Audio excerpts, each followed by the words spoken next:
Bonjour, je m'appelle Stéphane Ruttard-Marcelan, je suis le directeur développement durable de la FNTP et j'animerai cette conférence. Elle se déroule aujourd'hui, mardi 31 janvier 2023 et durera au maximum 1h30. Elle s'intitule « Comprendre l'impact de la REP PMCB sur les entreprises de travaux publics ». Je remercie les éco-organismes Ecominero et Valobat de l'avoir préparée avec nous et d'être présents ce matin. La conférence, comme ça a été présenté dans votre invitation, se déroulera en 3 temps. Une présentation générale avec Marie Tobias, en charge de l'économie circulaire à la FNTP, suivie des interventions successives de Florence Collot et Sébastien Flichy pour Valobat, ainsi que Mathieu Hiblot pour Ecominero. Enfin, nous ouvrirons une séquence de questions-réponses et je vous invite pour cela à utiliser le chat et nous faire d'ores et déjà remonter vos premières questions. En guise d'introduction, je rappellerai que le secteur des travaux publics atteint d'ores et déjà un bon niveau de gestion et de recyclage des déchets avec un taux de plus de 78% de valorisation. Cependant, depuis plus de 10 ans, la réglementation s'est accrue autour des chantiers en la matière. C'est dans ce contexte que la FNTP s'est battue vis-à-vis des pouvoirs publics pour maintenir les chantiers de TP hors du champ de la REP bâtiment. Ce sont in fine les préconisations de l'ADEME et la notion de parcelle bâtie, largement transposée du droit européen, qui sont venus impacter la profession. Le dispositif est complexe, peu lisible et encore partiellement mis en œuvre. C'est donc l'objectif de ce matin de le regarder avec les lunettes d'une entreprise de travaux publics. Sans plus attendre, j'invite Marie Tobias à nous présenter les éléments essentiels de cette réglementation. Merci beaucoup Stéphane. L'objectif de notre séquence, c'est de vous présenter l'impact de la REP bâtiment sur les entreprises de travaux publics.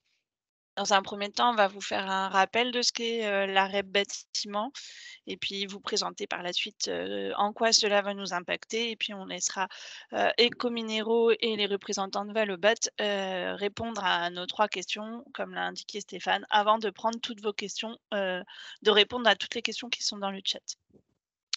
Juste d'un point de vue introductif, l'objectif du webinaire, c'est vraiment de vous informer sur ce dispositif qui est entré en vigueur au 1er janvier 2023. Vous rappeler que la FNTP vous accompagne dans la compréhension de ce dispositif, c'est le cas notamment au travers de ce webinaire. Aujourd'hui, on a à votre disposition sur le site internet de la FNTP des mémos, des supports pédagogiques pour que vous puissiez comprendre ce dispositif et également le faire comprendre. Lorsque vous avez des doutes, on essaye de répondre à vos questions au travers d'une foire aux questions et bien évidemment, à chaque fois qu'il y a une nouvelle actualité sur le sujet, et il y en a eu et il va y en avoir, on vous fait des informations au travers de notre rubrique environnement et RSE sur le site de la FNTP, à laquelle on vous invite bien évidemment à vous inscrire pour que vous ayez les informations le plus rapidement possible sur le sujet. Voilà pour la partie publicité et surtout vous illustrer que voilà, on est mobilisé sur le sujet depuis plusieurs mois et que l'on est là pour vous accompagner. Maintenant, on va rentrer dans le vif du sujet de ce qu'est la REP, en quoi, comment elle fonctionne et en quoi elle impacte nos entreprises de travaux publics. Donc la REP, un acronyme qui se définit par responsabilité élargie du producteur. En fait, c'est un dispositif qui est une obligation réglementaire qui a pour objectif de rendre les producteurs responsables de la gestion des déchets issus de leurs produits. C'est un dispositif qui repose sur le principe du pollueur-payeur. Le producteur qui, une fois a ses produits en fin de vie, doit assurer et financer, organiser la gestion des déchets qui sont induits par l'usage de leurs matériaux. Pour y parvenir, il peut faire en sorte de prendre la gestion des déchets générés par lui-même, ou bien il peut déléguer cette prise en charge des déchets, cette gestion des déchets à des éco-organismes agréés par l'État. Et c'est ce qui se passe aujourd'hui dans le cadre de la mise en œuvre de la REP PMCB pour produits et matériaux de construction pour le bâtiment. Aujourd'hui, il existe une vingtaine de filières REP en France qui sont soit déjà mis en place, soit en cours de déploiement. Donc, il y en a que vous connaissez tous puisqu'elles impactent notre quotidien. On a une REP, par exemple, sur les D3E, donc tout ce qui est machine à laver, appareils ménagers, sur les piles également, les pneumatiques, le textile. Et puis donc depuis peu, par exemple, une REP sur les jouets, sur le bricolage, et puis pour notre secteur, du coup, enfin pour le secteur de la construction, une REP bâtiment. La mise en œuvre de ces dispositifs sont aujourd'hui suivis et scrutés par l'ADEME dans son fonctionnement et de son articulation, et surtout sur l'atteinte des objectifs qui sont poursuivis par la mise en œuvre d'un tel dispositif. Donc voilà un cadre général de la REP, une REP qui s'applique du coup à une vingtaine de filières. Donc ce fonctionnement-là est quasiment le même pour tous les secteurs concernés par une filière à responsabilité élargie du producteur. Pourquoi cette REP s'est mise en place au niveau du secteur de la construction et plus particulièrement du bâtiment? Le constat a été fait qu'effectivement, le secteur de la construction était un secteur fortement consommateur de matières premières, mais également on est à l'origine de 2/3 de la production des déchets à l'échelle de la France. On a également, tout le monde pourra le nier, un épuisement certain des ressources, et du coup, il y a la nécessité de réfléchir, enfin de reconsidérer les modèles aujourd'hui existants au sein du secteur de la construction. Donc, l'un des outils utilisés pour atteindre, enfin pour limiter la consommation de nos ressources, pour optimiser la gestion de nos déchets et favoriser le recyclage et le réemploi, la mise en œuvre d'une filière REP. C'est ce qui a été introduit par la loi anti-gaspillage pour une économie circulaire en mois de février. Il a été décidé que devait se mettre en place une filière à responsabilité élargie du producteur pour les produits et matériaux de construction pour bâtiments, avec donc pour objectif de lutter contre les décharges sauvages, mais également d'améliorer et surtout améliorer les performances de traitement des déchets, donc optimiser le recyclage et le réemploi. Le principe de base de la REP PMCB, c'est une éco-contribution qui est appliquée à la vente des produits et matériaux de construction du bâtiment, et qui permet aux éco-organismes à qui on a délégué la prise en charge de déchets de soutenir une reprise sans frais des déchets triés générés à l'occasion d'un chantier en parcelle bâtie. Cette éco-contribution n'est pas visible sur vos factures au-delà du premier client qui est l'entreprise de bâtiment. Si je fais un zoom sur cette éco-contribution, c'est que c'est quand même c'est vraiment l'outil utilisé par les éco-organismes pour permettre d'orchestrer et de mettre en œuvre la filière REP à l'échelle du secteur de la construction. Donc, des éco-organismes à qui on a délégué aujourd'hui la mise en œuvre, la gestion, la reprise sans frais, la gestion des déchets issus des produits et matériaux de construction du bâtiment. Donc, 4 éco-organismes qui ont été agréés et reconnus par l'État en septembre-octobre 2022, donc Valobat, Valdedia, Ecominero, Ecomaison. Aujourd'hui, nous avons Valobat et Ecominero autour du micro, puisque ce sont les éco-organismes avec lesquels les entreprises de travaux publics qui utilisent plutôt des matériaux dits d'origine minérale, avec qui les entreprises auront une éventuelle interaction. Donc, c'est le pourquoi on a souhaité qu'Ecominero et Valobat soient autour du micro. L'ensemble de ces 4 éco-organismes sont coordonnés, vont être coordonnés par un éco-organisme coordonnateur qui sera agréé par l'État dans les semaines à venir. Cet éco-organisme coordonnateur a pour objectif de fixer et de permettre un consensus de tous sur les grandes lignes qui structurent la filière la REP bâtiment. Donc, ces éco-organismes, comment ils fonctionnent en fait? On leur a délégué la gestion des déchets générés par l'usage des produits et matériaux de construction pour le bâtiment.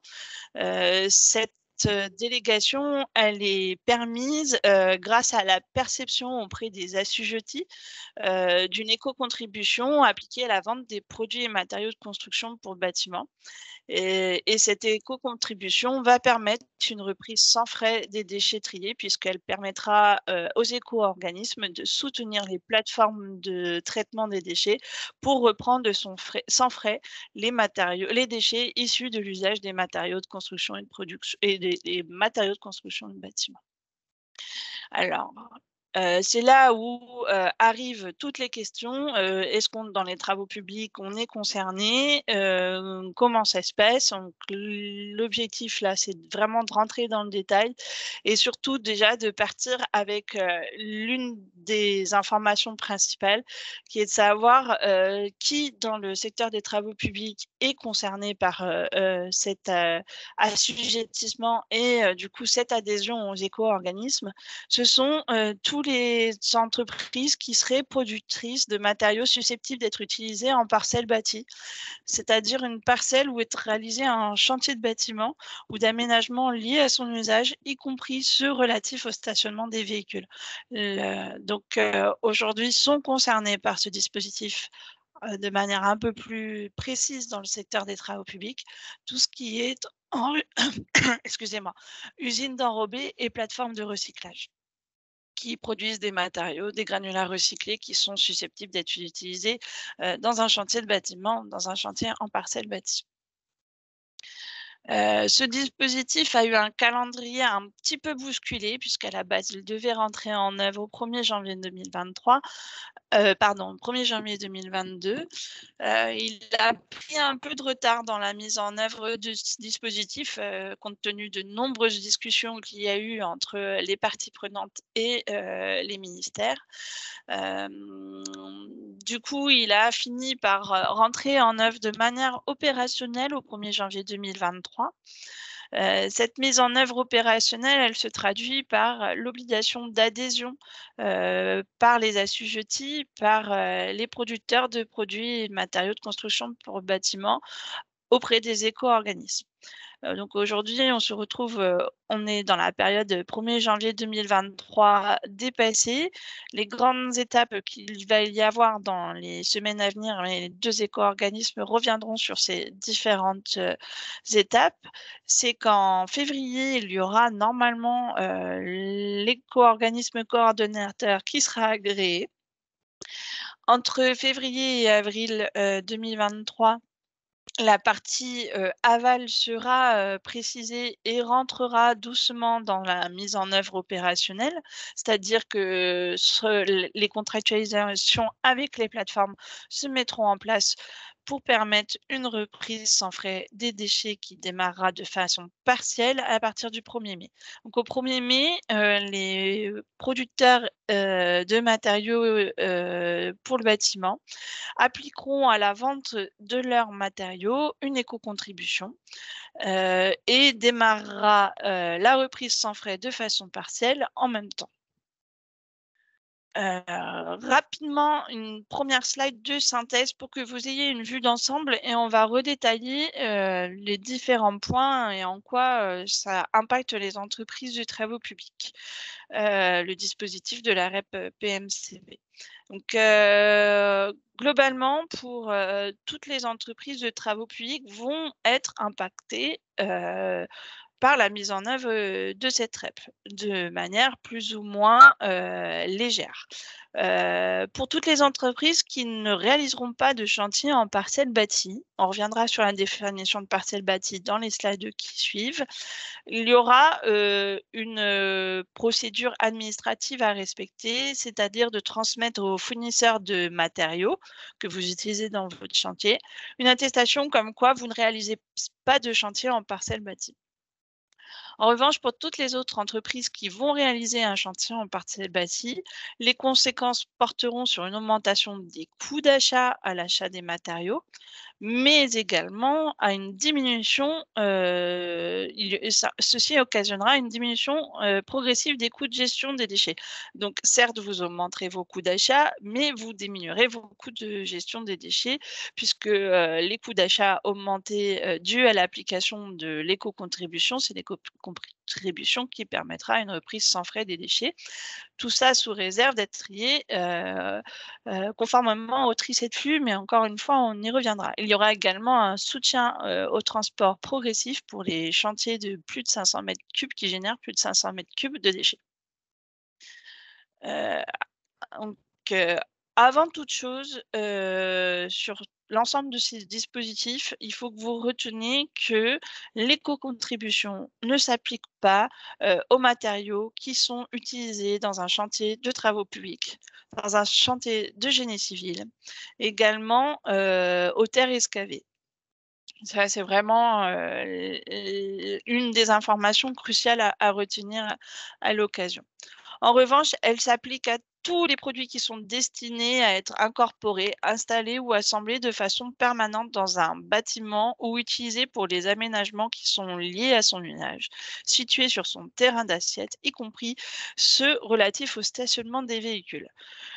Le bâtiment est défini comme un bien immeuble couvert et destiné à accueillir une occupation, une activité ou tout autre usage humain. Donc ça, c'est conformément à l'article L111 du Code de l'environnement. Les définitions que vous avez sous les yeux sont les définitions qui sont aujourd'hui reprises dans le décret qui fixe la mise en œuvre de la REP PMCB. Aujourd'hui, il y a 2 catégories de matériaux qui sont concernés par l'application de cette éco-contribution. Une catégorie 1 qui couvre, tout ce qui est, matériaux minéraux et une catégorie 2 qui, couvre les matériaux non minéraux. Donc tout à l'heure, je vous ai évoqué que nous avions 4 éco-organismes qui étaient agréés pour mettre en œuvre la filière REP. Donc Valobat et Ecominéraux couvrent les matériaux minéraux et sur la catégorie 2, également Valobat, mais les 2 autres éco-organismes que sont Valdelia et Ecominéraux sont concernés, couvrent, les modalités de gestion, associées à ces matériaux, non minéraux. Alors, le sujet qui interroge de nombreuses questions, c'est quid des matériaux à double usage? Donc, ces matériaux que l'on utilise à la fois dans un chantier de bâtiment ou dans un chantier de parcelle bâtie, ou bien des matériaux que l'on utilise sur nos chantiers de travaux publics. Il faut donc avoir en tête que l'éco-contribution ne s'applique pas à la vente, de produits de matériaux de construction du secteur du bâtiment, si, l'entreprise de travaux n'intervient pas sur les chantiers en parcelle bâtie. Et là, c'est comme je vous l'ai indiqué, il y a quelques slides précédentes, il y a une déclaration sur l'honneur à transmettre, aux fournisseurs de matériaux en leur indiquant, je ne réalise pas de chantier en parcelle bâtie, donc pas d'application de cette éco-contribution lorsque vous me vendez vos matériaux. Si vous êtes une entreprise de travaux qui, de temps en temps, réalise, des chantiers si vous êtes une entreprise de travaux qui, généralement, réalise des chantiers de bâtiments, et que là, vous achetez des matériaux qui ne sont pas utilisés en chantier de bâtiment, là, il y a également une déclaration sur l'honneur à remettre au fournisseur en disant: «Exceptionnellement, j'ai pas utilisé mes déchets, mes matériaux en chantier de bâtiment, donc sur ces matériaux, pas d'application, de cette éco-contribution». Donc il faut retenir que l'éco-contribution ne s'appliquera pas aux matériaux, qui seront utilisés dans les chantiers que je vous indiquais tout à l'heure, un chantier de TP ou un ouvrage de génie civil. Il y a un avis du producteur, un avis au producteur, donc un texte, officiel qui précise la liste des matériaux qui sont concernés par cette éco-contribution. Certains matériaux qui sont utilisés dans nos chantiers ont été, exclus, de fait, notamment tout ce qui est, lié aux canalisations d'un diamètre supérieur à 90 millimètres. Pour réinsister sur ce qu'est un chantier en parcelle bâtie, puisqu'on sait que c'est toujours le sujet, qu'est-ce qu'une parcelle bâtie? Parcelle bâtie, c'est un chantier bâtiment ou d'aménagement lié à son usage, situé sur son terrain d'assiette, y compris ceux relatifs au stationnement des véhicules. Le montant de cette éco-contribution est fixé par les éco-organismes auxquels adhèrent les producteurs, donc vos fournisseurs de matériaux. Cette éco-contribution est révisée chaque année pour tenir en compte des obligations réglementaires nouvelles et des performances de recyclage et de valorisation, et communiquée au plus tard dans un délai de 3 mois avant son entrée en vigueur, ce qui permet d'anticiper cette évolution dans les contrats.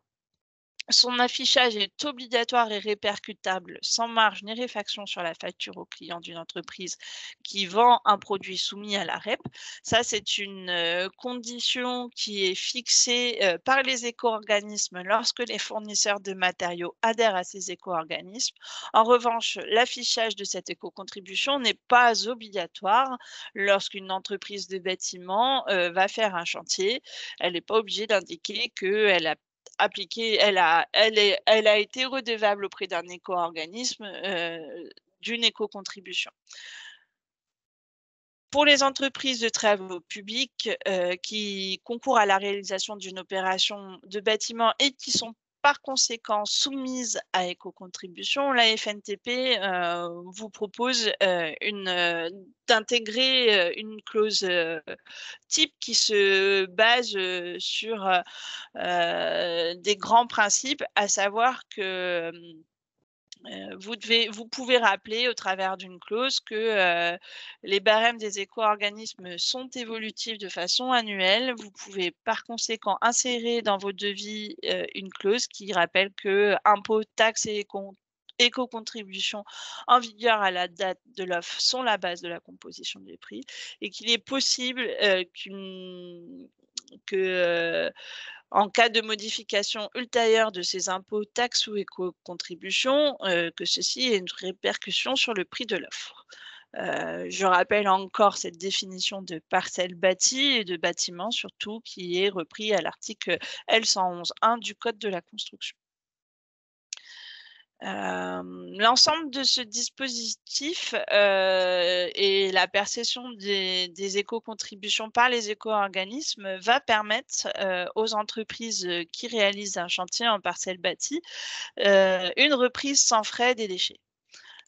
Pour les entreprises concernées, cela occasionnera une diminution progressive des coûts de gestion des déchets associés donc à cette reprise sans frais, sous réserve bien évidemment que les déchets soient triés. C'est une condition préalable conformément à l'obligation de tri et de flux. C'est-à-dire que les 7 flux de déchets qui figurent sous vos yeux devront arriver triés sur les installations de traitement qui seront soutenues par les éco-organismes pour permettre une reprise sans frais. Ces déchets devront arriver de manière triée à la source et collectés séparément entre eux et par rapport aux autres. Progressivement, sur le territoire, d'ici à 2027, des installations reprendront sans frais les matériaux issus, les déchets issus d'un chantier de bâtiment. Cette reprise sans frais sera permise par une augmentation du nombre d'installations d'ici à 2027, puisque l'objectif est d'atteindre une installation tous les 10 km qui reprendra sans frais les déchets issus d'un chantier de bâtiment. L'autre soutien que l'on verra apporter au travers de la mise en œuvre de la REP pour les chantiers qui sont réalisés en parcelle bâtie, c'est un soutien progressif au transport pour des chantiers où plus de 500 m3 de déchets sont générés. Donc, les éco-organismes assureront une prise en charge de ces déchets de manière partielle puis totale. Vous m'excuserez, il faudra que je modifie une petite slide, enfin, c'est 100% d'ici 2026 et non 50%. Voilà pour les évolutions que seront occasionnées par la mise en œuvre de cette REP à l'échelle du bâtiment.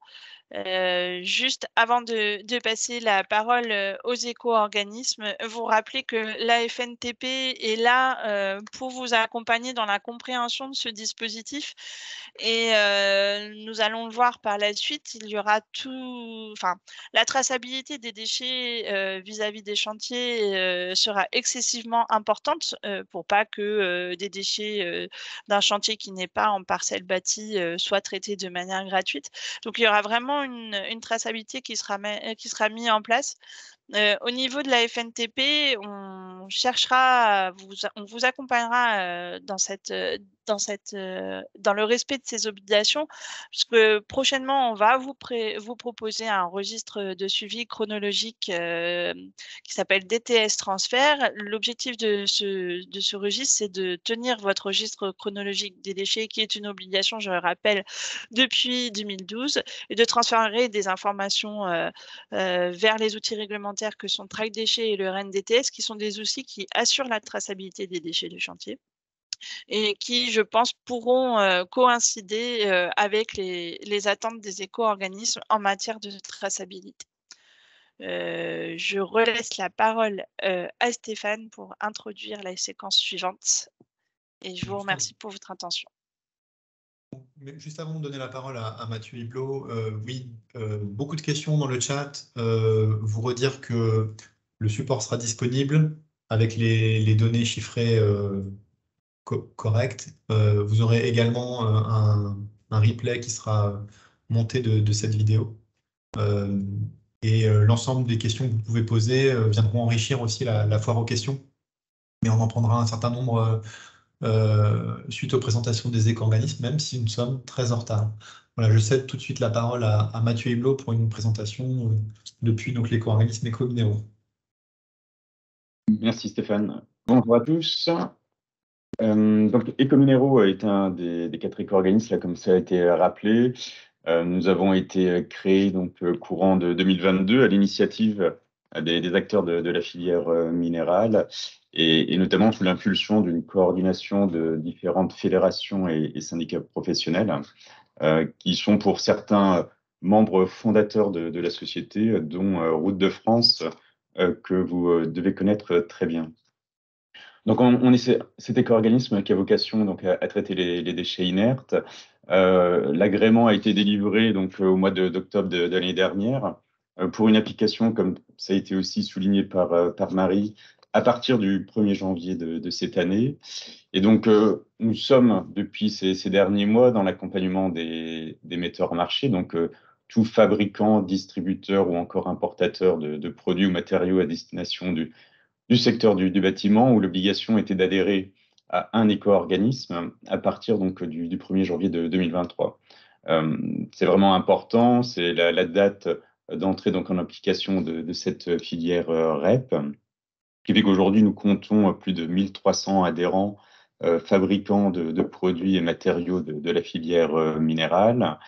C'est extrêmement important dans cette transmission donc, de responsabilité élargie du producteur. Et on poursuit naturellement cet accompagnement pour préparer la mise en place opérationnelle de la filière au 1er mai de 2023.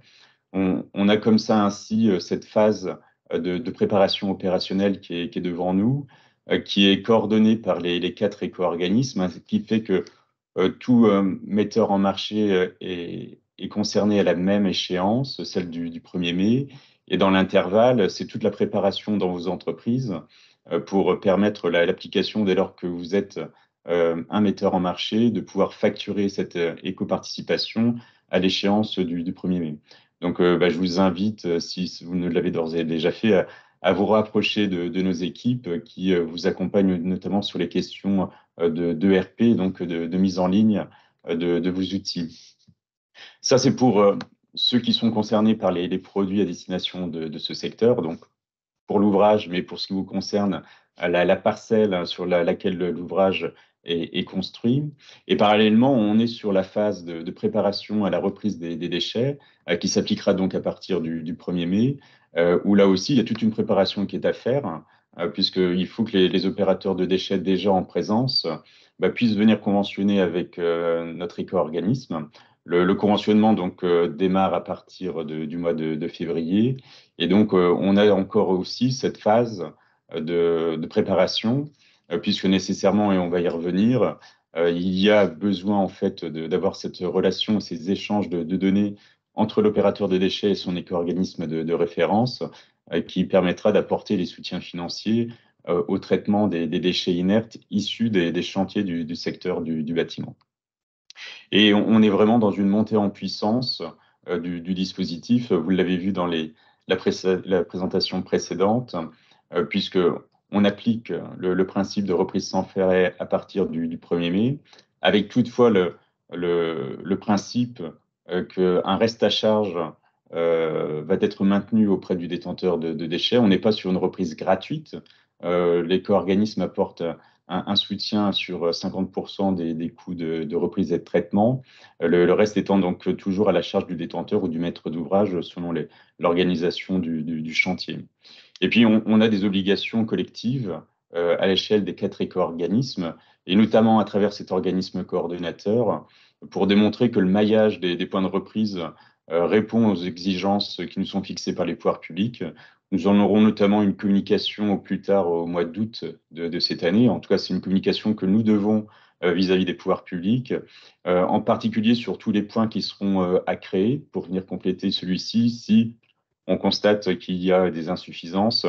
Et on devra notamment constater dans les années qui viennent, en particulier en 2024, que les installations nouvelles qui étaient à créer le seront pour au moins 50% d'entre elles. Et puis, toutes devront l'être d'ici le 31 décembre de 2026. Donc, l'organisation de cette reprise sans frais, elle va s'établir à travers des standards de collecte. Le principe, pour ce qui nous concerne, surtout ce matin, c'est la reprise des déchets inertes. Donc, par déchets inertes, naturellement, c'est en lien avec l'installation classée qui les accueille et qui les traite. Ceux qui sont concernés ont tous un arrêté de référence qui permet de préciser les seuils réglementaires. On ne change rien. C'est pas parce qu'on rentre dans une filière REP qu'on va appliquer en fait des seuils différents que de ceux que la réglementation vous impose déjà. On est en fait à appliquer déjà le dispositif actuel. Et donc, ça concerne notamment pour les déchets inertes, de s'assurer qu'il n'y a pas de polluants. Alors, naturellement, déjà des polluants tels que des déchets dangereux comme l'amiante ou des produits radioactifs, mais aussi de manière générale, parce que c'est ce qu'on peut retrouver dans les déchets de béton de démolition, la présence de plâtre. Donc, on est véritablement dans ce respect de ce qu'est la définition d'un déchet inerte. Et puis, par ailleurs, qui dit inerte, c'est aussi une absence d'indésirable, puisqu'ils font aussi paraître eux-mêmes l'objet d'une collecte séparée. On l'a rappelé juste avant, il y a une collecte 7 flux qui s'opère, et parmi ces flux, il y aura bien en fait sur les chantiers une obligation d'organiser la reprise du plastique, du bois, des métaux, des papiers. La terre est exclue du dispositif, donc elle est considérée en dehors de la collecte de déchets inertes tels que la REP l'a indiqué, ou encore des déchets de verre. Donc, on s'appuie sur cette organisation qui fait actuellement l'objet notamment encore d'une concertation à l'échelle de cet organisme coordonnateur. Alors, il va être agréé par les pouvoirs publics courant du mois de février, et sans attendre en fait son agrément, on a déjà engagé des échanges avec les différentes parties prenantes, dont la FNTP. La FNTP siège dans des groupes de travail, et pas plus tard que cet après-midi, on réunit ce qu'on appelle le comité technique opérationnel, qui va permettre de poursuivre ces travaux et collégialement de stabiliser cette notion de standard de collecte qui seront la référence pour la filière. Donc ça, c'est du point de vue de l'accueil du déchet sur les points de reprise qui permettra d'appliquer cette notion de reprise sans frais. Et puis, il s'agit de tracer ces flux naturellement, puisqu'il y a des échanges d'informations qui s'opéreront entre les opérateurs et l'éco-organisme. Et là, c'est pareil, pour nous, ce qui est extrêmement important, c'est de s'appuyer déjà sur les outils que vous utilisez au quotidien. Ce qui est extrêmement important dans l'accueil et le traitement des déchets inertes, c'est la demande d'acceptation préalable. C'est déjà en fait un échange de données entre le chantier et vos points de reprise. Donc pour nous, ces documents seront extrêmement importants pour le contrôle de la provenance des déchets et notamment de s'assurer qu'on est sur des déchets inertes.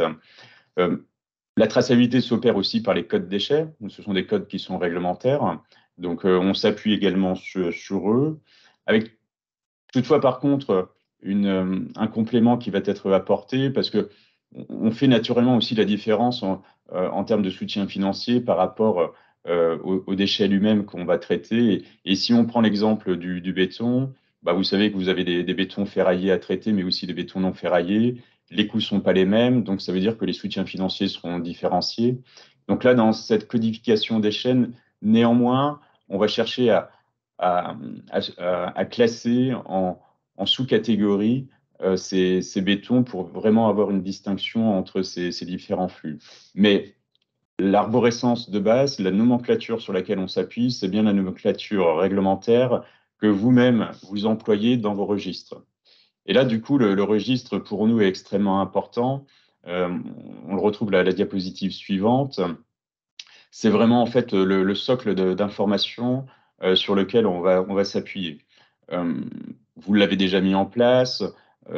Vous êtes aussi à préparer en fait la digitalisation de ce registre par rapport à vos propres échanges d'informations avec l'administration, avec les pouvoirs publics.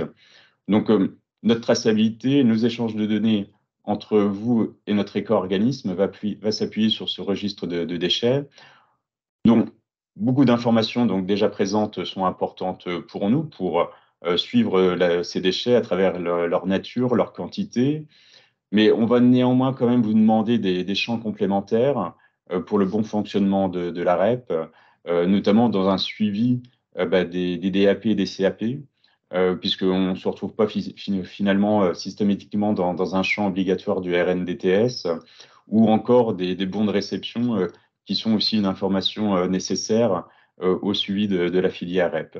Donc, on va être à enrichir en fait ce registre, mais bien naturellement à s'appuyer sur celui-ci, parce que l'essentiel déjà des informations y sont présentes, et ça sera extrêmement important pour nous. Naturellement, le fait de compléter en fait ces informations, bah, ça va demander de former vos équipes, en tout cas les sensibiliser, mais aussi de les former à ces évolutions. Je le rappelle à la diapositive suivante. Et c'est toute l'importance en fait de cette phase de préparation opérationnelle. Les mois là, qui sont devant nous jusqu'au 1er mai sont là pour ça. Ça va être aussi de préparer donc vos équipes à ce suivi qui sera plus particulier pour la filière REP, et puis naturellement de communication auprès de vos clients, parce que c'est là aussi dans votre relation au quotidien avec vos propres clients que ça va devoir aussi s'organiser. Ça l'est déjà, mais avec des échanges d'informations complémentaires, comme je viens de vous le souligner. Donc, on est totalement en fait dans cette organisation actuellement. Comme je vous l'indiquais, on lance la contractualisation ce mois-ci, ce mois de février, et puis à préparer avec nos équipes et les vôtres la mise en place opérationnelle. Ça va passer notamment aussi par rapport aux paramètres de rémunération. Ces paramètres, on a cherché à être au plus proche des contextes locaux. Je crois que je le résume à la diapositive suivante. Et c'est quelque chose que on sait naturellement en fait chez Ecominero, au sein de la filière de reprise des déchets inertes. Jusqu'à présent, le tarif qui est appliqué à la reprise de ces déchets diffère d'une zone géographique à une autre pour différentes raisons, notamment de coût du foncier, de disponibilité et notamment de relations entre l'offre et la demande. Et donc, c'est ce que nous avons souhaité retraduire à travers un barème pour qu'on soit dans une rémunération la plus juste. Ce qui fait que ça nous a amené même à découper en fait le territoire national en 1100 zones géographiques, vraiment pour être au plus proche de vos marchés. En quelque sorte, on est à la maille du canton, en tout cas pour bon nombre de situations. Il y a à peu près 2000 cantons en France, donc on s'est appuyé beaucoup en fait sur cette notion-là, à partir de toutes les enquêtes qu'on a faites auprès de vous et qui nous ont permis en fait d'apporter une rémunération par flux de déchets lié à ces contextes géographiques. Et donc, c'est pour ça que vous aurez dans les tarifs qu'on va publier des différences de soutien, comme je le soulignais, entre un béton ferraillé et un béton non ferraillé, parce que nécessairement, on sait que derrière, les moyens de traitement ne sont pas les mêmes, donc les soutiens pourront être différents. Donc, c'est toute la construction qu'on a pu faire aboutir sur ce barème de soutien financier qui vous sera proposé tout prochainement. Et donc, ça va s'organiser à travers une contractualisation naturellement, ce conventionnement qui va se faire en 3 étapes. Alors, c'est quelque chose aujourd'hui d'assez classique. On est sur un contrat qui est dématérialisé. Je l'ai représenté là sur la diapositive suivante. Vous aurez en fait à venir vous enregistrer en tant qu'opérateur de déchets. Alors, on a ce vocable de GDD pour gestionnaire de déchets, où vous allez pouvoir donc créer un compte chez Ecominero, un compte pour signer un contrat, notamment du point de vue de votre société facturante, et qui permettra par la suite de venir déclarer tous vos établissements pour lesquels vous demandez la rémunération, le soutien financier. Donc, on est dans une démarche plutôt simplifiée au plan administratif, où vous aurez un contrat avec nous, lequel contrat vous permettra ensuite de déclarer tous les points de reprise, tous les établissements pour lesquels vous souhaitez en fait être en rémunération avec Ecominero.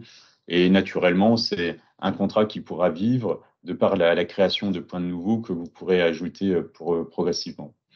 Donc, nous en sommes là aujourd'hui dans cette organisation avec tout prochainement des webinaires qui seront à votre intention, qui va vous permettre de vous détailler toute cette procédure de manière très, très détaillée. Et puis, dans l'intervalle, n'hésitez pas à revenir vers vous. Je vous ai laissé les coordonnées de notre direction des opérations qui est à votre écoute. Et c'est avec elle que la contractualisation s'opérera dans les prochains jours. Je m'arrête là pour céder la parole à Valobat et surtout répondre à vos questions juste après. Merci. Du coup, je passe la parole à Sébastien et à Florence pour Valobat, pour reprendre les mêmes sujets vus par Valobat. Bonjour Stéphane, bonjour à tous et merci. Valobat, donc, c'est un éco-organisme qui a été donc également nouvellement créé spécifiquement pour la filière bâtiment qui se mettait en place. Valobat est une aventure collective qui a été lancée par un certain nombre de metteurs sur le marché, industriels, distributeurs ou fédérations professionnelles qui, donc à l'été 2021, lorsqu'ils ont vu la concrétisation de la filière REP bâtiment se faire, ont souhaité pouvoir se doter d'un éco-organisme en capacité de répondre à l'ensemble des besoins de la filière et donc de créer cette entité au service des metteurs sur le marché du bâtiment, créée par donc, des acteurs et des industriels du bâtiment, avec à la tête donc, de Valobat une 50aine d'actionnaires à date et plusieurs milliers d'adhérents qui nous ont d'ores et déjà rejoints. Une vocation qui est bien celle de couvrir l'ensemble des produits assujettis à la REP. Donc, je ne vais pas vous faire l'offense de vous détailler l'ensemble de nos actionnaires. Sur la filière minérale, nous avons donc aussi bien l'actionnariat, mais surtout derrière déjà les centaines d'adhérents qui nous ont rejoints, de nombreux acteurs de la filière minérale, aussi bien donc évidemment dans le domaine de la couverture que des bétons prêts à l'emploi en distribution ou ailleurs, que du béton préfabriqué. Nous avons également donc à l'actionnariat un syndicat de carriers, le syndicat de carriers du Grand Ouest, le SIGO, qui nous a également donc accompagnés dans l'ensemble de nos travaux de constitution de l'éco-organisme. Voilà, je vais laisser la parole peut-être à Laetitia maintenant pour enchaîner sur le slide suivant, s'il te plaît, Marie. Bonjour à tous, Laetitia Delbès, responsable de secteur chez Valobat. Donc simplement, Valobat, en fait, effectivement, l'éco-organisme agréé sur l'ensemble des catégories du décret. Il faut savoir que nous avons co-construit nos barèmes et nos filières par famille de produits avec nos actionnaires et les producteurs. L'adhésion pour les producteurs chez Valobat est très simplifiée. puisque c'est une seule, c'est l'adhésion au travers donc du site internet en quelques clics. Vous avez une déclaration à faire par an. L'ensemble de nos outils sont dématérialisés et nous avons également créé pour les producteurs qui ont un chiffre d'affaires inférieur à 2 millions d'euros une déclaration simplifiée. Nous avons également une équipe pour la partie qui sera là pour vous accompagner, une équipe avec un centre d'appel. Une douzaine de personnes est là, disponible du lundi au vendredi de 8h à 18h pour répondre à vos interrogations, qu'elles soient sur la partie mise en conformité producteur ou bien sur la partie opérationnelle. Donc, n'hésitez pas à nous contacter. Et vous pourrez retrouver toutes sortes d'informations comme le guide d'affichage de l'éco-contribution sur notre site internet, le guide de l'adhérent et d'autres informations qui seront disponibles sur notre site internet. Nous avons également des webinaires, notamment sur la filière minérale. Alors, quelles sont les grandes étapes une fois que vous avez défini si vous êtes concerné par la réglementation en tant que producteur, c'est-à-dire que vous mettez sur le marché des produits PMCB, vous êtes le premier metteur sur le marché français de ces produits. Donc, il faut choisir l'éco-organisme, adhérer en signant le contrat d'adhésion en quelques clics, vous préparer à répercuter l'éco-contribution, on a largement parlé en amont à partir du 1er mai 2023, communiquer et donc préparer votre déclaration, ça veut dire quantifier les produits que vous mettez sur le marché et identifier le bon barème associé à ces produits. Vous pourrez retrouver sur notre site internet sur le barème. J'ai donné quelques exemples de produits qui pourraient vous concerner sur le slide suivant. Quelques exemples de produits, les granulats par exemple, les granulats recyclés. Donc on a un barème en ligne qui vous permet de retrouver par type de produit le montant du barème associé. Voilà pour la partie producteur. Sébastien, je vais te laisser prendre la main sur la suite. Oui, bonjour à tous, Sébastien Flichy. Donc, je vais vous décrire rapidement effectivement un peu l'organisation que Valobat met en place et puis le fonctionnement que nous avons prévu sur les chantiers. Alors, si on peut passer au slide suivant, voilà, là ici vous est représenté peut-être l'ensemble, on va dire, du dispositif que Valobat met en place sur l'ensemble de la REP PMCB, avec finalement, vous avez sur la première ligne les différents ce qu'on appelle les différents canaux de collecte. Donc, on va avoir les points de reprise, les points d'apport volontaires qui sont destinés à accueillir finalement les flux issus des petits chantiers. Vous allez avoir ce qu'on appelle les entrepôts, c'est-à-dire finalement des entreprises de travaux, d'installateurs qui peuvent rapporter chez elles les flux de leur activité de chantier et avoir droit effectivement à une reprise.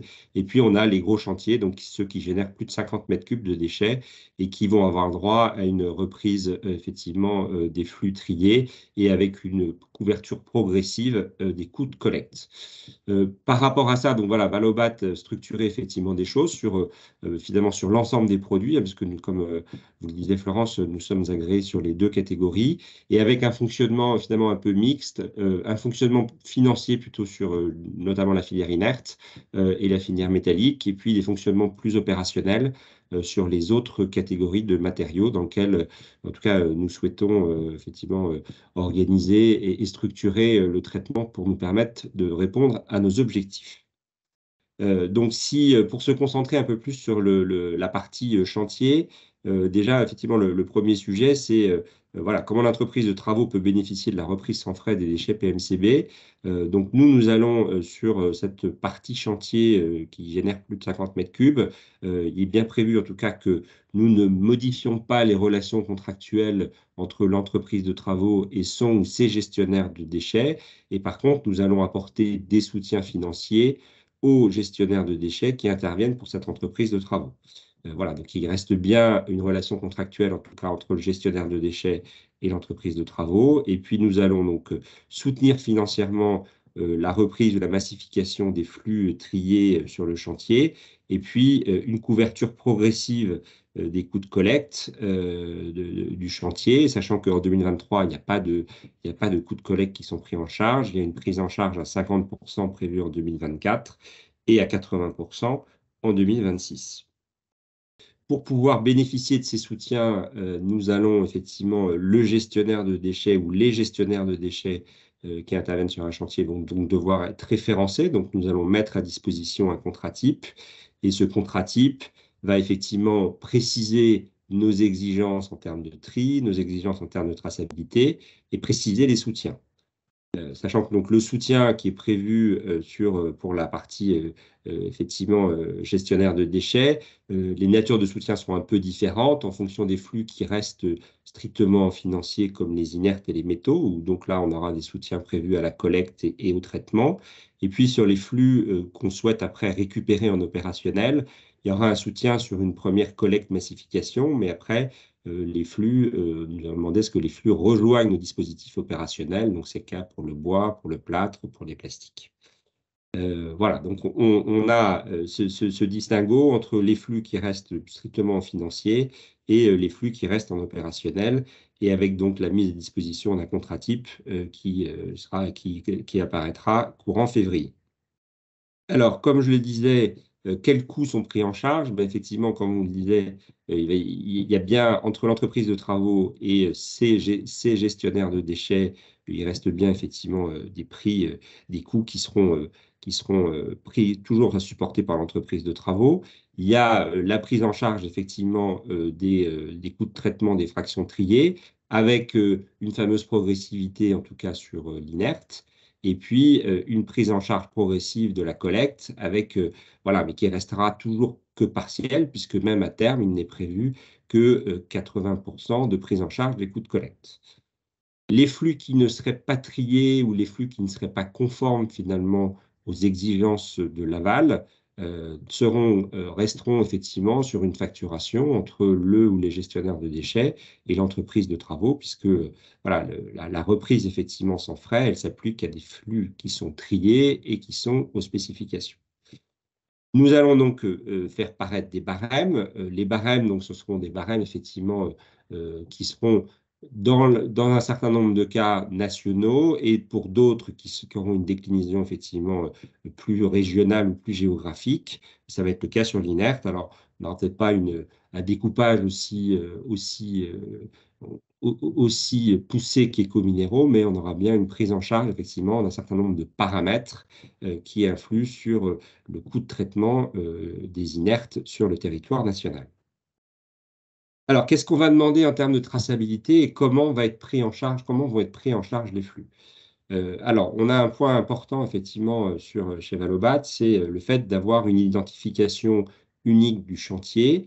Et nous, la première étape, effectivement, c'est avec l'entreprise de travaux qui se crée un compte sur notre SI et qui va déclarer son chantier en précisant son ou ses gestionnaires de déchets qui vont intervenir sur son chantier. Ça, c'est un point extrêmement important. Il y a bien une identification unique du chantier, et c'est cette identification unique du chantier, avec une clé unique de chantier, qui va être utilisée par la suite pour pouvoir effectivement percevoir les soutiens par les gestionnaires de déchets. On va demander effectivement le chargement des diagnostics déchets, un certain nombre d'éléments effectivement d'information sur les schémas d'orientation de déchets. Et puis, il y aura effectivement les gestionnaires de déchets devront voilà, effectivement déclarer l'ensemble des prestations, apporter les éléments de traçabilité nécessaires, que ce soit voilà, les bordereaux de transport, que ce soit les bons de pesée, pour permettre après à Valobat de pouvoir contrôler ces justificatifs et verser les soutiens. Voilà, donc ça c'est ce que nous prévoyons. Et donc, finalement, pour résumer un peu le processus qui se met en place, la première chose, c'est voilà, les gestionnaires de déchets qui interviennent auprès des chantiers vont devoir se faire référencer pour pouvoir percevoir les soutiens. Et donc, c'est avec la mise à disposition de notre contrat type courant février que ça va être possible. Après, pour un chantier, ben voilà, l'entreprise de travaux, elle devra enregistrer son chantier dans le SI Valobat. Et puis, il faudra après préciser effectivement sur ce chantier quels sont les gestionnaires de déchets qui vont intervenir. Nous, on va effectivement générer une clé unique, et après, les gestionnaires de déchets préciseront effectivement, renseigneront des éléments plus poussés sur notamment le schéma de gestion de déchets et les différents flux qui vont être générés sur ce déchet. Et sur ces déchets, et derrière, c'est ce qui donnera lieu effectivement au soutien, qui permettra effectivement le versement des soutiens aux différents acteurs. Voilà ce que nous mettons en place. Alors, il y a, bon, je suis pas revenu effectivement sur les sujets de standards parce que Mathieu l'a bien décrit. Au niveau de l'organisme coordinateur, on a un certain nombre de travaux voilà, de convergence sur un certain nombre d'éléments donc, qui sont en cours. Il y a des groupes de travail qui ont été créés, notamment sur les standards et qui avancent. Ce qui donnera lieu effectivement à certaines précisions, en tout cas dans les semaines qui viennent. Et puis pour vous accompagner, ben, nous, on a une équipe de responsables régionaux qui maille effectivement l'ensemble du territoire et dont vous retrouverez les coordonnées dans la présentation et qui sont là pour vous accompagner, pour vous permettre d'être référencé et de pouvoir intervenir auprès des chantiers. Et donc, voilà, vous avez les coordonnées de nos 6 responsables régionaux qui sont à votre disposition. Voilà, je vous remercie en tout cas de votre attention. Et puis, ben, nous restons effectivement maintenant avec Mathieu à votre disposition pour répondre aux questions.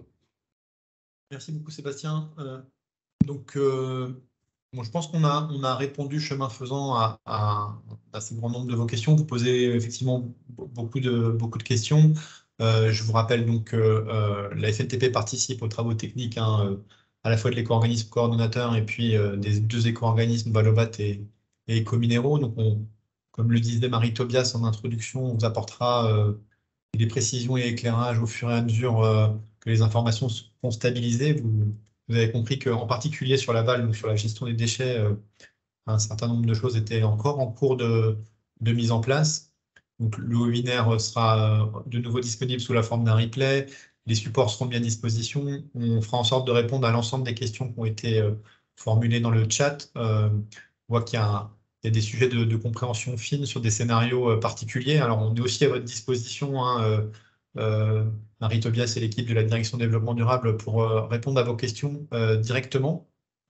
Je vais essayer dans la demi-heure qui est devant nous de grouper les questions le plus possible par domaine d'intérêt. Alors, aujourd'hui, on a souhaité faire un webinaire qui s'intéresse à la phase travaux, aux entreprises de travaux, aux utilisateurs de matériaux.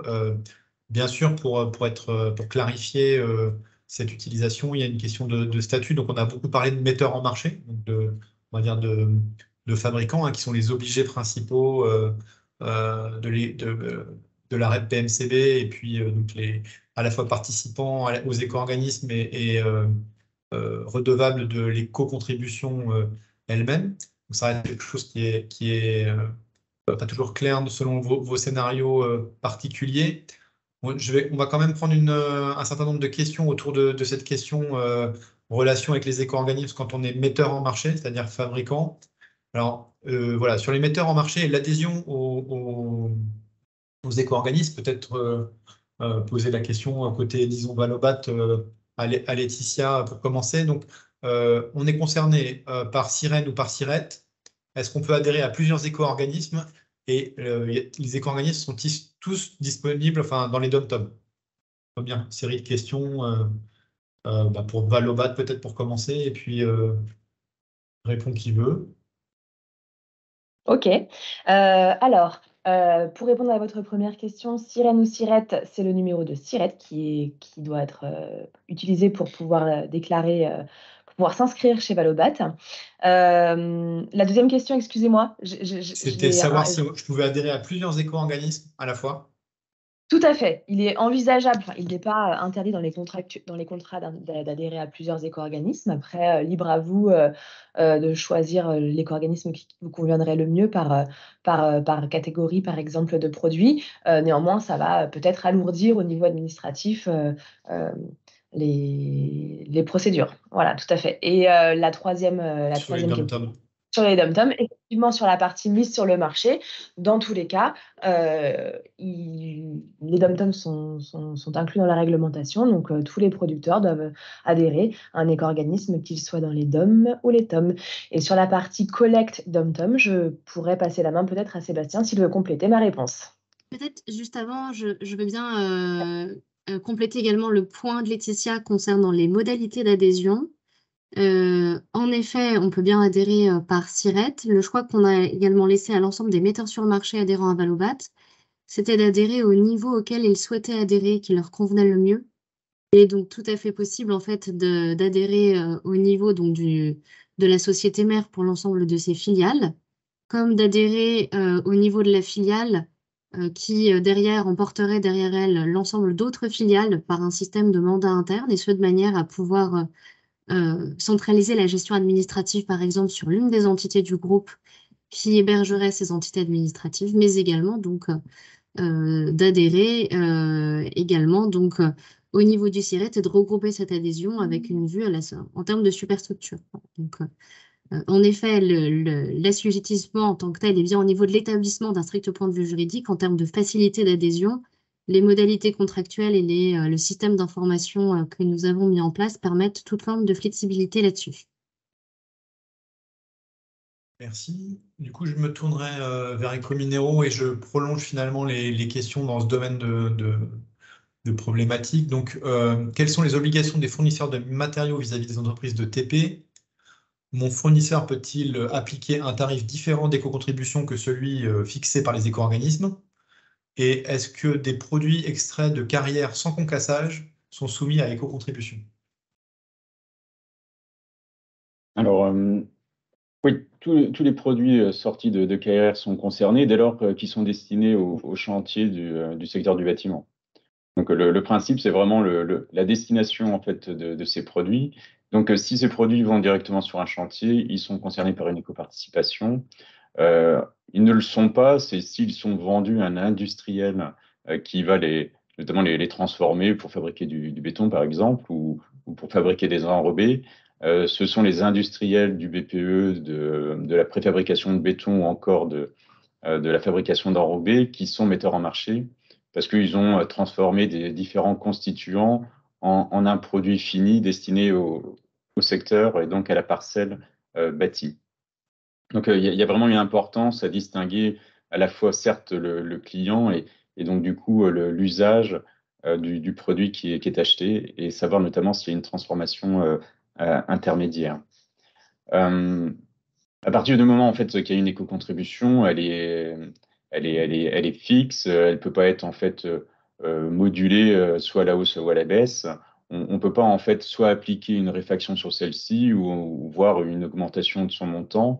C'est toute l'importance de la visibilité qui est mise sur la facture pour le premier client. C'est ce principe donc de porter à connaissance de son montant qui doit être fidèle au barème d'éco-contribution de l'éco-organisme. Et d'ailleurs, il y a nécessairement des contrôles qui seront faits dans cette relation contractuelle entre donc, un metteur en marché et son éco-organisme qui permettra de vérifier périodiquement le respect en fait, de ces règles d'assujettissement. Nous sommes des éco-organismes de portée nationale, donc ce qui fait que par rapport à la question précédente, nous sommes compétents sur la métropole, mais aussi les DROMCOM.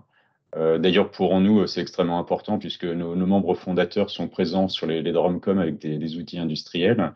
Donc, Ecominero est présent sur l'ensemble du territoire concerné par la filière REP. Merci Mathieu. Alors, tu as répondu chemin faisant, mais je reformule la question qui nous est posée. Donc, sur des produits fabriqués dans nos ateliers, sont-ils soumis à l'éco-contribution une fois qu'ils sont mis en œuvre sur la parcelle bâtie? Je veux bien que tu reprennes sur ce point que tu as abordé. Notre fonctionnement pour suivre les mises en marché, c'est d'assujettir le produit à une éco-contribution dès lors qu'il est acheté par une entreprise de travaux. Alors après, on distingue les entreprises de travaux en fonction si c'est des entreprises de bâtiments ou donc de travaux publics, liées notamment à cette question de la parcelle. Mais dès lors qu'on est donc avec un client entreprise de travaux, par défaut, en tout cas, l'éco-contribution s'applique. Ce qui veut dire par là que le constituant que vous auriez acheté et donc que vous transformez dans vos propres installations porte déjà une éco-contribution, donc vous n'êtes pas metteur en marché, puisque vous avez répondu à cette obligation en achetant un matériau qui supporte déjà l'éco-participation. Donc vous n'avez pas à adhérer pour les productions que vous fabriquez par vous-même dans vos propres ateliers. Merci Mathieu. Si je prolonge, il y a bien sûr le sujet de la reprise sans frais versus reprise gratuite. Peut-être, Sébastien, vous voulez revenir sur la distinction qu'on peut faire sur ce sujet et la manière dont c'est opéré entre les différents acteurs? Alors, on a sur la reprise sans frais ou reprise gratuite, on a un premier sujet, c'est que de toute façon, on a une progressivité quelque part sur la couverture effectivement des frais, donc notamment sur la partie effectivement liée à l'inerte, où on a une progressivité qui fait que il y a une prise en charge, on va dire, progressive par la filière des coûts de traitement des inertes, puisqu'on va être effectivement à une prise en charge à 50% en 2023 et à 80% en 2024 et 100% en 2025. Donc ça, c'est effectivement le premier sujet. Cette reprise, elle est conditionnée effectivement à des exigences quelque part effectivement à des standards. Et après, on est dans des modèles financiers. Lorsque nous sommes effectivement sur des barèmes, le barème peut, dans certains cas, effectivement, ne pas complètement correspondre à la réalité, effectivement, finalement, au coût de traitement. Et donc, voilà, on n'est pas sur une gratuité, mais on est bien sur une reprise sans frais. Et merci. Du coup, il y a un sujet aussi, des questions qui se posent sur le tri et comment regarder sur les chantiers de travaux publics, donc par exemple les mélanges d'inertes sortis du chantier, est-ce qu'ils peuvent être considérés comme triés, même si bon, il y a des standards qui sont en cours de définition, mais par rapport au tri set flux, est-ce que vous pouvez nous préciser ces éléments-là? Comment les éco-organismes vont regarder comme triés et donc pouvant être soutenus au niveau des traitements de déchets? On a l'objectif quand même finalement de faire en sorte que nos dispositifs de soutien, ils encouragent bien un tri qui soit quand même le plus opérant qui soit au niveau des chantiers. C'est-à-dire que l'objectif est bien de ne pas mettre en place des dispositions qui feraient que, notamment sur des gros chantiers où on avait quand même des tris qui étaient relativement bien opérés sur les différentes catégories d'inertes, d'éviter que tout finisse en mélange, si vous voulez. Donc c'est quand même bien, le sujet c'est bien d'accompagner, notre objectif c'est bien, plus les choses sont triées à la source, plus on sait que voilà, ça ouvre des perspectives en termes de recyclage et de valorisation. Alors, on a aussi une question corollaire, c'est comment, en tant qu'entreprise, déclarer auprès de l'éco-organisme, en gros c'est le sujet de la traçabilité, pour financer la reprise des matières correctement triées. Comment, en tant qu'entreprise, je me fais reconnaître dans l'exercice de travaux? Alors, en fait, tout dépend si vous êtes entreprise de travaux ou gestionnaire de déchets. Nous, en tout cas, dans le fonctionnement tel que je l'ai exposé brièvement tout à l'heure, nous, on demande effectivement au chantier déjà de s'enregistrer, parce qu'on veut effectivement une identification unique de chantier pour être certain derrière après qu'il n'y ait pas, il n'y ait pas effectivement, finalement, un chantier n'aille pas demander finalement 2 fois le soutien à 2 éco-organismes différents. Donc ça, c'est quand même une première chose. Et après, on a bien finalement les gestionnaires de déchets doivent bien être référencés. Et sans référencement, les gestionnaires de déchets ne pourront pas percevoir de soutien. Donc ensuite, il y a le sujet épineux, peut-être je reviens à Ecominero, de la définition de la parcelle bâtie. Donc Marie Tobias a proposé une première esquisse de ce qui est disponible, de ce que dit la loi en la matière. Est-ce que Mathieu, tu peux revenir sur le sujet et apporter un éclairage qui permette aux entreprises de commencer à faire le distinguo, de créer une frontière? C'est vrai qu'on n'a pas de définition plus précise réglementairement. Un avis au producteur, donc en quelque sorte, une circulaire a été diffusée par le ministère de l'Environnement et qui ne répond pas encore précisément sur cette question. Moi, j'ai pour habitude, pour essayer de le distinguer, c'est que ce qui n'est pas concerné par la REP, c'est ce qui est sur la voie publique, finalement. Et c'est ça qui vient exclure les travaux de génie civil et d'ouvrages d'art, parce qu'on est bien particulièrement sur des infrastructures de transport, mais tout autre aménagement est dédié finalement à l'accueil d'une activité, quelle qu'elle soit, que ce soit en fait pour une habitation, pour une activité industrielle, commerciale, agricole. Et donc c'est ainsi que la parcelle aménagée devient éligible et rentre dans le dispositif de la REP. Ça me permet de rappeler, parce qu'il y a de nombreuses questions qui ont affaire à cela. Donc, des matériaux à double usage utilisés disons, dans l'espace public, comme tu viens de le dire, donc sont pas grevés d'une éco-contribution dans le prix. C'est le cas quand ils sont dans la parcelle bâtie, donc le terrain d'emprise d'un bâtiment, qu'il soit en construction ou construit, ainsi que les parkings. Il faut aussi bien garder en tête pour les entreprises de travaux publics, parce que c'est l'essentiel des cas. Cette parcelle bâtie, on estime ça à moins de 20% des chantiers au global dans les TP. Hein. Bien sûr, c'est des cas particuliers dans chaque entreprise, mais globalement ne font pas partie de la REP PMCB et ne sont pas soumis à éco-contribution. Donc, les matériaux qui rentrent dans des chantiers de travaux publics, de génie civil, ainsi que les terres excavées, n'ayant pas de fabricant à l'origine. Donc, ce sujet de la parcelle bâtie voilà, va être construit, enfin, comment dire, affiné au fur et à mesure.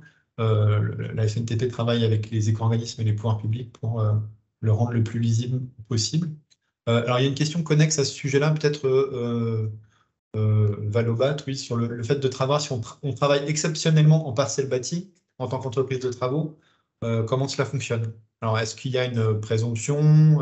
Est-ce que l'attestation, elle est valable pour l'année? Et comment, si exceptionnellement j'interviens dans la parcelle bâtie, je peux revenir et faire valoir les contributions? Alors, ces règles auxquelles tu fais référence, Stéphane, donc, et que présentait rapidement Marie tout à l'heure, qui sont les règles de déclaration des produits bâtiments ou travaux publics. On est en train actuellement avec Mathieu, mais aussi avec les autres éco-organismes agréés, de fixer précisément la manière de les mettre en œuvre. Puisque la question de la destination des produits bâtiments travaux publics se pose en fait pour de nombreux produits et des produits également non minéraux. Cette logique d'attestation qui serait donc à délivrer est en effet l'une des pistes qui est explorée aujourd'hui. Et donc dans cette logique-là, eh bien, il faudrait qu'une entreprise qui pourrait bénéficier de ce type d'attestation parce qu'elle a une activité qui est quasiment systématiquement travaux publics et très ponctuellement va intervenir sur la parcelle bâtie. Dans cette logique-là, elle aurait donc, dans un certain nombre de cas, en effet, à se manifester pour pouvoir déclarer l'éco-contribution. C'est le schéma qui est envisagé en partie pour l'heure, dont je préfère dire tout de suite qu'il n'est pas tout à fait abouti et que nous sommes en train de travailler sur d'autres éléments qui pourrait permettre de simplifier la charge et fiabiliser la déclaration des metteurs sur le marché. Ils seront normalement communiqués dans les prochaines semaines, Mathieu, si on travaille correctement et qu'on avance à un bon rythme. Voilà. Ok. Donc, on a beaucoup de questions qui reviennent sur des champs qu'on a précédemment évoqués. Donc, moi, ce que je vous propose vraiment, c'est de répondre dans un document au cas par cas, enfin, spécifiquement à chacune des questions. J'essaie de garder des questions un peu génériques et dans l'ordre logique. Donc, il y a aussi pas mal de questions sur l'aval. Est-ce que peut-être, Florence, vous pouvez nous préciser quand les barèmes de soutien et comment ils sont structurés en termes de standards, hein, des éléments de calendrier et où sont les travaux, pardon. Ouais, c'est plutôt un sujet du côté de Sébastien, les barèmes de soutien en plateforme. Je vais laisser Sébastien y répondre. Là, et comme je le disais, les barèmes de soutien sur nos contrats dits GDD, donc pour soutenir finalement les gestionnaires de déchets qui interviennent sur les chantiers, vont être publiés au mois de février, avec effectivement donc des barèmes qui seront voilà, qui prennent en compte effectivement les sujets de progressivité, les différentes catégories de matériaux, et avec des sujets, voilà, comme je le disais, on aura certains barèmes qui seront nationaux et d'autres qui seront plus, on va dire, adaptés géographiquement. Ce sera le cas sur les inertes, mais ce sera donc, ça va être publié dans les prochaines semaines. Alors, du coup, il y a peut-être un sujet autour de la contractualisation, parce que, par exemple, il y a une question, nous avons une plateforme dûment agréée, comment faire pour contractualiser avec les éco-organismes? Est-ce que vous pouvez revenir plus précisément sur cette La sur cette contractualisation, elle sera ouverte en fait via notre site internet, si vous voulez. Il y a une contractualisation en ligne vous aurez mis à disposition effectivement de nos contrats types. Et voilà, et donc les acteurs, pour pouvoir effectivement valider le contrat, devront nous fournir un certain nombre d'éléments, et c'est ce qui permettra après effectivement de référencer le gestionnaire en question. Alors là, il y a la question de est-ce qu'un gestionnaire de déchets peut être soutenu par plusieurs éco-organismes? Alors, un gestionnaire de déchets peut travailler pour différents éco-organismes. Après, on a le sujet, et c'était bien notre sujet de l'identification unique du chantier, c'est qu'on ne peut pas effectivement se retrouver dans des situations où une même tonne irait demander de soutien à deux éco-organismes différents. Il n'y a pas d'exclusivité quelque part effectivement, sur le fonctionnement des différents acteurs. Mais par contre, il y a effectivement des exigences, en tout cas, de traçabilité et d'identification unique pour éviter que voilà, un même chantier soit soutenu deux fois. Et c'est la raison pour laquelle, dans le RNDTS, vous avez un champ spécifique pour déclarer l'éco-organisme financier avec lequel vous déclarez la tonne spécifique. Hop. Donc oui, je rebondis donc sur le propos de Ecominero et de Mathieu Hiblot pour bien réinsister sur le fait que la fédération proposera à ses adhérents un outil simplifié à la fois de registre et de chargement vers Track Déchets et vers le RNDTS, et qui fera en sorte de prendre en charge les éléments d'identification qui seront spécifiques à la distinction des matériaux utilisés en parcelle bâtie ou disons dans l'espace public. Il y a un sujet autour des bordereaux, donc on vient de l'évoquer un peu. Donc on viendra répondre à des questions. Il y a des variations sur les mêmes sujets. Alors, il y a un sujet autour du réemploi, à savoir si les produits et matériaux réemployés pourront être soutenus par les éco-organismes. Alors, quelle est la politique des éco-organismes sur les pratiques de réemploi, en particulier sur les matériaux géologiques? Peut-être Mathieu, rapidement répondre à ce point-là. Tu parles de matériaux géologiques, du moins tout ce qui était réexcavé est vraiment exclu du dispositif. Oui. Donc pas de soutien au réemploi. Ouais. Alors, il y a un soutien au réemploi, mais un réemploi donc de produits issus des ouvrages, mais aussi de la parcelle, hein, ce que pourrait être les pavés, les bordures de trottoirs. Et donc, il y a vraiment dans le conventionnement le fait, et notamment dans ce maillage de points de reprise, collectivement, pour nous, les quatre éco-organismes, on doit s'assurer de mettre en place des zones de réemploi, donc des zones où un détenteur pourra venir se défaire de ces produits de seconde vie, parce que derrière, il y aura un usage particulier de réemploi. Donc, ça fait partie du conventionnement de venir soutenir l'organisation en fait de ces zones.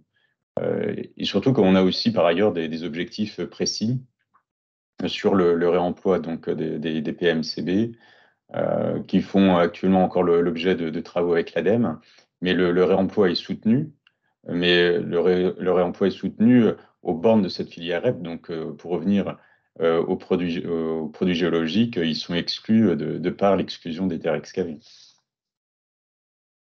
Merci Mathieu. Je ne sais pas si Valobat a un complément, je pense que c'est assez clair. Donc, il y a pas mal de questions réitérées, hein, vous trouverez les éléments à la fois dans les infographies qu'on vous propose et dans la FAQ. Et bien sûr, encore une fois, on est à votre disposition pour éclairer les cas particuliers. Moi, ce que je vous propose, c'est de conclure avec une dernière intervention de Marie Tobias sur le dispositif. Et puis pour vous annoncer que sur ce sujet des plateformes de recyclage, hein, qui sont bien dans la famille travaux publics, on vous proposera un webinaire dédié pour bien distinguer ces éléments à la fois administratifs et organisationnels qui vont être spécifiques aux plateformes de recyclage. Marie, je te redonne la parole. Donc, effectivement, pour conclure, vous avez pu voir qu'il reste encore toute la partie plateforme, les aspects contractuels et du coup la mise en œuvre pour la reprise sans frais qui constituent finalement les prochaines étapes du déploiement totale de la REP PMCB, la FNTP, au travers de son dispositif et de sa marque recycleur des travaux publics, est là pour vous accompagner et pour faire le lien avec les éco-organismes comme vient de l'évoquer Stéphane. Donc, n'hésitez pas à vous rapprocher de nous si vous souhaitez plus de précisions sur la partie plateforme de recyclage. On sollicitera les éco-organismes présents autour de la table pour de nouveaux webinaires sur la partie plateforme de traitement. Du coup, pour vous rappeler, puisque j'ai vu pas mal de questions dans le chat, je vais remettre les liens. Vous avez l'ensemble des informations qui concernent la REP qui sont disponibles à la fois sur le site de la FNTP, mais également en lien avec le site Acteurs pour la planète. Inscrivez-vous sur la newsletter.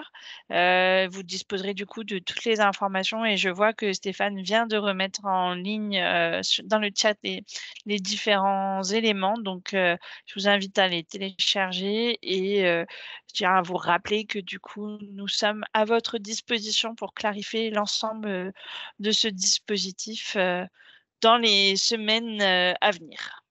Et je vous remercie. Je remercie les représentants des 2 éco-organismes d'avoir accepté de participer à cette séance. Et Stéphane, peut-être le mot de la fin.